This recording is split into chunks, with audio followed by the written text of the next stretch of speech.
In today's video, I'm going to teach you how to organize your Squarespace website using folders. First things first, you'll need to open Squarespace and make sure you're logged into your account. Once you've successfully logged in, you'll find yourself on the home page. Here, we'll take a little journey to enhance the organization of your website by putting some essential skills to work.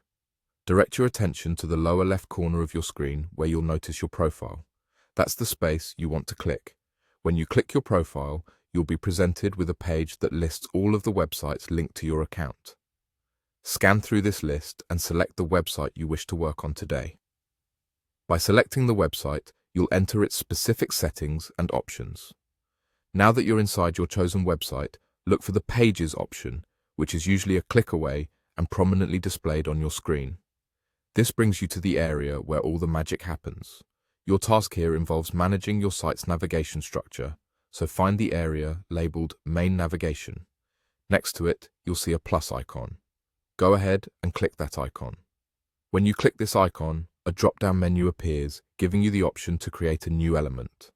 Among the list of options, choose Folder from that drop-down.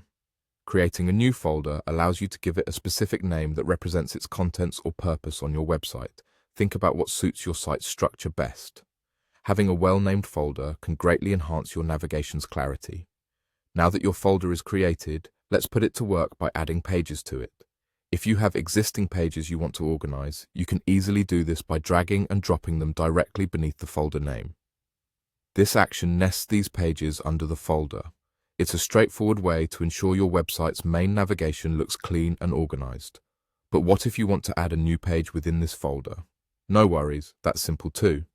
Next to the folder, find and click yet another small plus icon. This handy tool allows you to add a new page directly into the folder. You'll be prompted to select a page type from various options that best suits your new content. And there you have it, a practical, straightforward approach to using folders in Squarespace. Using folders not only helps in creating a tidy navigation bar, but also ensures your site's visitors have a seamless experience finding what they're looking for. Remember to periodically review the organization to make sure everything stays up to date as your website grows. That concludes our tutorial today. Feel confident using folders on Squarespace to streamline your website navigation and improve usability. Thanks for joining me, and see you in the next video.